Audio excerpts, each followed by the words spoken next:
Be ready for dictation. 5 seconds. Start.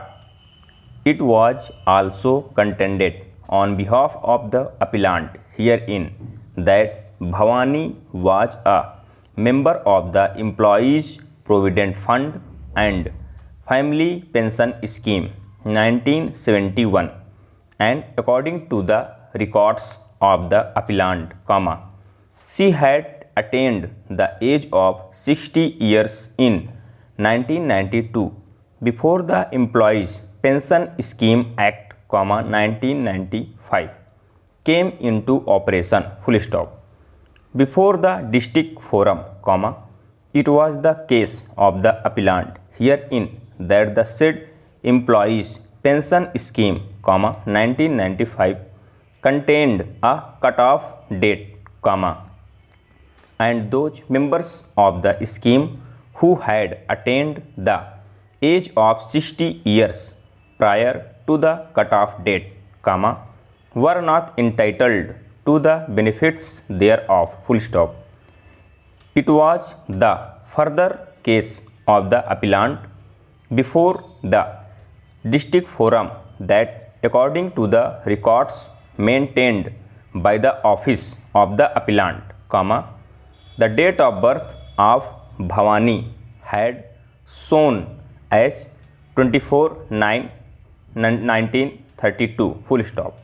It was submitted that Form 2, which was required to be filled up and filed by the concerned employee while applying for membership of the Family Pension Fund Scheme, 1971, showed her date of birth as 24/9/1932, full stop.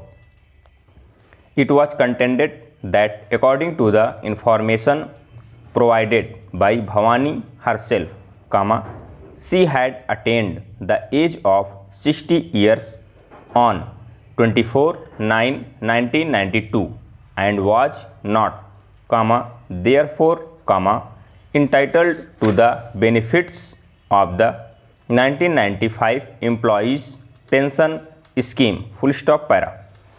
Dr. Padia then went on to submit that the order of the National Commission under challenge was very cryptic and did not indicate reasons for negating the claim of the respondents in the appeals and deserved to be remanded to enable the National Commission to pass a properly reasoned order, full stop.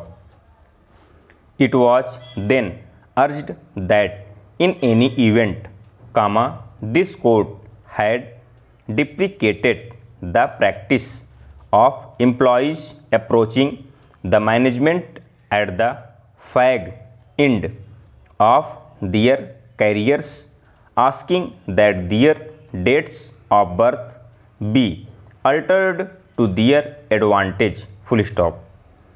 It was submitted that such a claim after the attainment of superannuation was all the more admissible, and the order passed by the district forum, which was upheld up to the National Commission to direct the appellant herein to correct its record relating to the date of birth of the appellant, was erroneous and could not be sustained, full stop, para.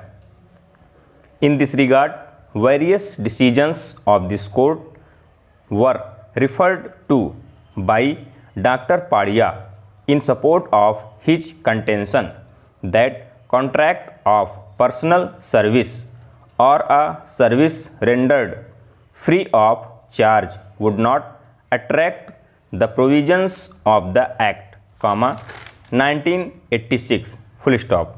Dr. Padia urged that the services rendered by the appellant to the respondent amounted to personal service, which was of a free nature and would not, therefore, attract the provisions of the Consumer Protection Act on both counts, full stop. According to the Dr. Padia, the respondent could at best have asked for pensionary benefits under the 1971 Employees Family Pension Scheme, which had replaced by the Employees Pension Scheme, 1995, full stop. The district forum had no jurisdiction under the Consumer Protection Act to direct alteration of the date of birth of a member which was recorded in the records of the appellant, full stop, over.